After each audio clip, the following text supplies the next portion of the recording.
I have a question about hypothetical hats and the word trio. Now, I don't want you guys to sort of interpret it as the big three. It's just the literal definition of trio. We're looking at SGA, Jalen Williams, and Chet Holmgren. They had an 86 points combined last night. So are we looking, I'll start with you, at the best trio in basketball? And now, starting next season, like, what are we looking at right now? Yes, just look at the team success they've had. Look at the individual success they've had. They were talking about all-stars. They're all three going to be max players. And you can look across the league.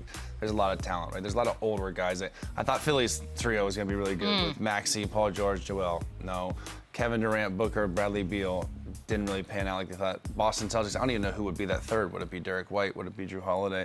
There's a lot of talent across the league, but if you look right now and you look at production and you look at potential and you look at wins, it's hard not to look at this three and obviously think it's the best trio now. It's the best trio for the future. Some talent in San Antonio, and obviously there's going to be some moves made, but yeah, and like Lou said, we touched on it before the show, they're not a trio. But if you look at the best three players in the NBA on the same team, I'd have to pick these three number one. Yeah, definitely. I agree with you saying that. I'm more on Lou's side, though. It is SGA and others. But at the same time, yes, if this is the best team, these are the three best players, and they're showing that right now. On both sides of the ball, too. Think about it. How often is, Jalen Williams is the all-defensive team, and he's an all, that matters to have two-way players. And all of them. Everyone, they have 14 two-way players on their team. It's huge. Lou Dort was on there, too, and Alex Caruso. Did he even get mentioned in Cason Wallace and Caruso got smoked. They both could have been on there, just didn't play enough minutes. That's an insane luxury to have. Lou, you sort of threw that in there like a throwaway line, but Denver, was that going to be the closest thing OKC has? And let's look ahead, because they're going to get Indy or they're going to get New York. So does it feel like Denver was their toughest competition? I think OKC knew that. I think if they felt like if we can tough out this series, we may walk to the championship. And that's no disrespect to anybody. You know, I would have said that before they even got this matchup with Minnesota. It could have went the other way. They felt like that was probably going to be their toughest battle today. You know, you look how they played against Memphis.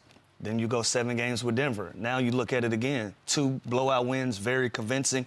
I don't see them slowing down. Let's say they even do drop 1 in Minnesota. You're going back home with a 3-1 lead now. And we know how tough it is to play in OKC. So, again, they are separating themselves from the pack. This is a team that you're going to have to deal with for years and years to come. I don't care what you call them, trio, duo, it don't matter. OKC in 4, OKC in 5, but this team has a complete buy-in. They know that this is a moment. And I want to shine a light on SGA if he needs it. This is a great, great opportunity for him this year to cement himself in a different class of his peers right now. Okay. Like, you have a bunch of guys. You got Holly, you got Edwards, you got Luka, you got Jason Tatum, you got Brown. So many of these guys, Jason Tatum and Brown, they've reached that next level by getting a ring. SGA with an MVP and a ring in the season, he puts himself in that category of guys, and you create some separation. And I feel like they know that their moment is right now, and they're taking full advantage of it, and they're not letting go.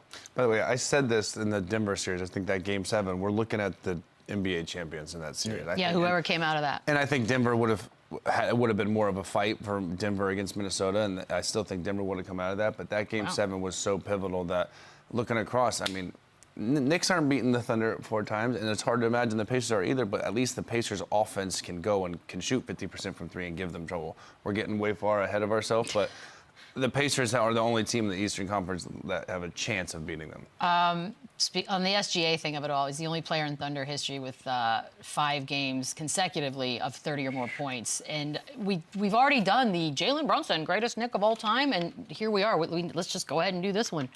George. Yes. Greatest Thunder of all time. I gotta say George like that. Because I don't know how to say his name anymore. G-Dog. We've been together a week. I thought we grew close. Thought I was going to stay on for another week, but yeah, no disrespect to.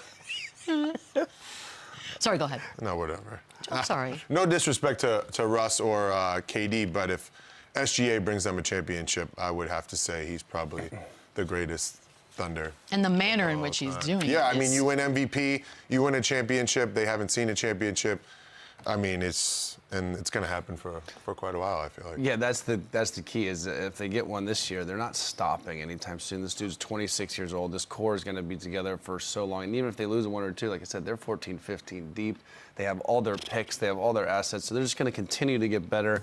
So it's hard not to think that this dude is the greatest Thunder of all time. As good as Russ was with the MVP, triple-doubles, and Kevin Durant and James Harden, like, this guy's a different level when you win a championship, especially in this city, in this market. Like, he will mean everything to them. And like I said, and George said, it's going to be multiple. Okay, but if that's the case, then if Jalen Brunson wins, is he the greatest? I think he's officially like, yeah, like. I mean, Walt Frazier has a couple of rings, right? Like, I feel like. Does Tyrese Halliburton pass Reggie Miller for greatest Pacer? If they win? Yeah. It's the winning, I think. All of this is about winning. You get a ring. It puts you in a different category. It's all situational. Absolutely. I think Especially in places ring that puts you in the never Hall of had Fame. one. Ring puts you. That ring means a lot. But you brought up Jalen Brunson. We can have our opinions. New York City is going to have a different one. Clyde Frazier is New York Knicks basketball. 100%. Willis Reed is New York Knicks basketball. So if we're having that conversation, we're talking about legend, iconic guys way, way back. We're not having a conversation about, the recents, the Patrick Ewings, the Carmelo Anthonys, all of those guys. We're talking about the legends of the past. I mean, we had Walt Frazier on the show when we were in New York, and he's like, we were asking him about the current crop of dudes and if they're the best. He's like, they don't have these, and he showed us his rings. At the idea. Yeah, like he's part of the conversation. My bad, Walt. My bad.